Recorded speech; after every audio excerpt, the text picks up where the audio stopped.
Mga kababayan, kamusta po? Si Kamanong po inyong lingkod ay muli pong nagbabalik. At samahan niyo po at tayo po yung magkomentuhan dito po sa Tambayang Makabayan. Magumpisa na po tayo. At komentuhan po natin muli. Ito pong si Attorney Palad, mga kababayan. Si Attorney Palad sa isang damukal po na mga kasinungalingan di umano ang gusto pong paniwalain ang taong bayan sa kanya pong mga pinagsasabi. Painggan po natin si Attorney Palad at si Ted Pailon, mga kababayan. Opo, may sinasabi po siya dito no na ika niya yung mga accounts na binuksan sa pangalan niya opened by people close to PRRD. Who are these people, attorney? Ano po yan tinawagan siya ng PRRD, may nabuksan ng bank account sa pangalan mo sa ganyang mga bangko, papasukan ng pera yan, mag-withdraw ka. Of course, we don't expect PRRD himself to open the bank account. May edad na yon, hindi yon pipila sa bangko para magpabukas. The most logical conclusion is that binuksan to ng mga tao na malapit sa dating Pangulo. Ang sabi sa kanya, may account ka dyan, pumunta ka, mag-withdraw ka. May papasukan ng pera yan. Nasa hinagap niya, dyan papasok yung pera for money laundering purposes. So, At ang Ted, dinawin ko lang sabi nga niya, hindi ako nag-a-apply ng mga bank account opening dyan. Pag sinampi ng mga bank records na yan, wala kang makikita dyan na nag-fill up ako, yung mga submission ng mga, di ba pag nag-open tayo, di ba? Marami tayong pinipilapan. Hindi niya raw na-experience yan sa mga bankong yan. Opo. Basta may pera na lang dyan, may account siya. So, yung mga specimen signature, hindi na hinihingi ng bangkong ito na binabanggit sa kanyang affidavit at ang nangyayari lang, tinatawagan siya mismo ni Presidente sa telepono, instructing May him account ka na. to go to the banks. Ganun po? Yes, ganun na nangyayari. Ang sinasabi nga niya, minsan pag magwi-withdraw siya, hindi na siya pumipila katulad natin na uupo pa tayo, may number. Minsan daw pagdating niya ron, nakaready na yung pera, kukunin niya na lang dun sa manager, tapos i-receive niya. Meron pa siya mga kwento, allegation na nakakita na rin ako ng checkbook niya. Ang recollection niya, pumipirman siya ng mga cheque in blank. Kaya pag may withdrawals doon, pick up na lang ang pick up, withdraw, tapos deliver sa ibang location. Ayos Talaga, attorney, abogado ka pa naman. Naniniwala ka sa ganyang mga kwento? Bangko? Ganon? Grabe, no? Ibang klase si Attorney Palad, oh. Ay, nako, attorney. Attorney ka, pinaniniwalaan mo yung mga kwento ni Madriaga? How much? Abogado ka? Nakakahiya. Nakakahiya pagka ganitong klaseng abogado. Hindi po ba? Ganyan po ba kabobo si dating Pangulong Duterte? Isang abogado, isang piskal, isang dating Pangulo, ipagkakatiwala lahat kay Madriaga? Mga kababayan, unbelievable. Si Madriaga, salot ng lipunan, kidnap o ransom ang kaso, habang buhay na pagkakakulong. Tapos yan ang pagkakatiwalaan ni dating Pangulong Duterte para daw sinasabi doon sa mga money laundering dahil pinagbukas daw po ng bangko at doon daw po ipapasok at doon din magwi-withdraw ang dating Pangulo at doon din magpapasok ng mga pera ng mga akusasyon nila na isang damukal daw po ang pera na ipinapasok dito sa sinasabing mga dami account ng dating Pangulo. Unbelievable! Ibang klase ka, attorney. Mas matalino pa sa'yo, si Madriaga. Lumalabas, si Madriaga ang napakatalino. At yung abogado ni Madriaga ang nagiging bobo. Di mo man, no?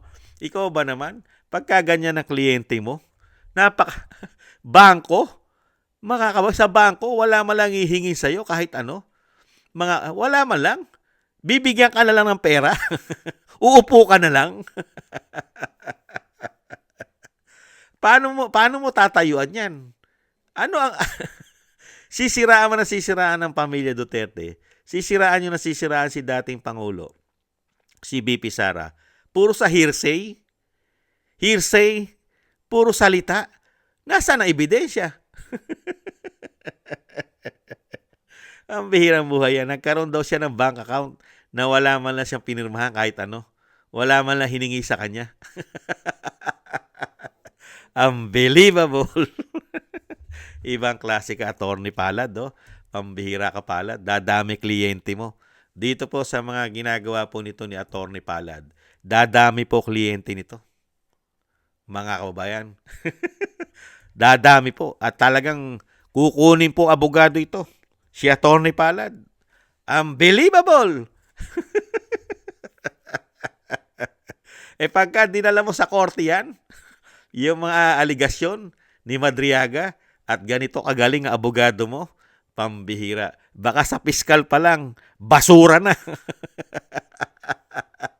Magbibintang ka ng malaking aligasyon, napakalaking aligasyon. Money laundering at bilyon-bilyon ang ibinibintang nila sa dating Pangulong Duterte at kay Vice President.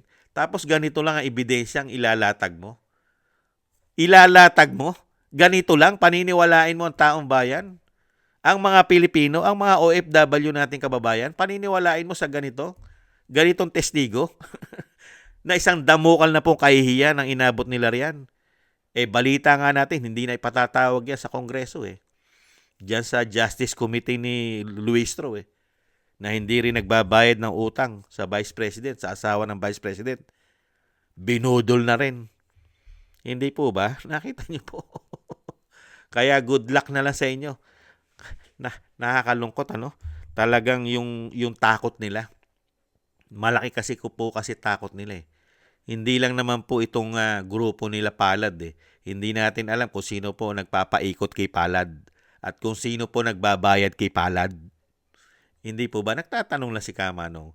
Kasi sa dami po, ito po kasi si Palad, kung hindi po nakikinabang ito di umano ng napakaraming pera, pagka ganito po, hindi na po magsisinungaling ito. Sa dami po yata ng pakinabang, lahat po ng kasinungalingan ay pwedeng gawin ni Palad di umano.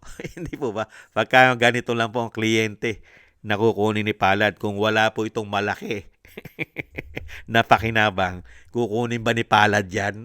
Pagka ganyan lang ang sinasabing testigo. Hindi po ba, Palad? Nagtatanong lang si Kamanong. Nakakalungkot ang nangyayari sa ating bansa.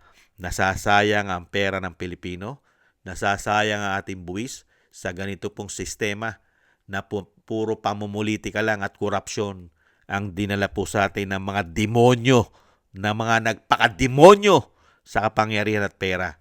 Mga kababayan, nakakalungkot. Good luck na lang. At talagang pagbutihan mo, Palad. Pagbutihan mo. Dahil pagka yan ay napunta sa Kongreso, sa Senado, naku po, Palad, baka wala ka ng kapalad-palad pagdating sa Senado. Pagka ganyan lang ang dadalin mo para ang Vice President at ang dating Pangulo ay masira sa taong bayan. Wala ka ng kapalad-palad. Pagka ganyan mga testigo at mga statement na ibibigay mo. Mga kababayan. Yan po, mga kababayan. Si Attorney Palad. Yan, kunin nyo po abogado. Napakahusay pong abogado ni Attorney Palad. At sigurado po, panalo po kayo sa kaso pagka si Attorney Palad po ang kinuha nyo abogado. Unbelievable. Maraming salamat po mga tambay sa mga nakagusto po ng ating tambayan mga kabayan sa YouTube at TikTok. At ganoon din po sa ating mga subscribers at patuloy na nagsusubscribe. At sa mga nagko-comment, like, share, and subscribe, mabuhay po kayo. Shoutout po sa inyo lahat. Thank you po. At thank you rin po sa mga nagbibigay po ng tulong at biyaya. Maraming salamat po kay Eric Hersho ng Canada, kay Jem Aris ng United Arab Emirates, kay Annie Jo, ako si Pilam, Tatay Nick ng Canada, Mila Yi, kay Jake Yahut ng California, USA, Kingston ng Hong Kong, Gina Ray ng Berlin, Germany, Julieta Silona ng Sydney, Australia, Baby Roman at Ate Isa ng Cagayan, at kay Gay at Shena, kay Balance Vision TV, Jesus Valdepena. Maraming salamat po sa inyo mga tambay at ingat-ingat po kayo lalo-lalo po sa inyong pumapagawa. At God bless po sa inyong lahat. God bless po sa ating lahat. Muli po, tiis-tiis lang po muna tayo mga kabayan. Bye-bye!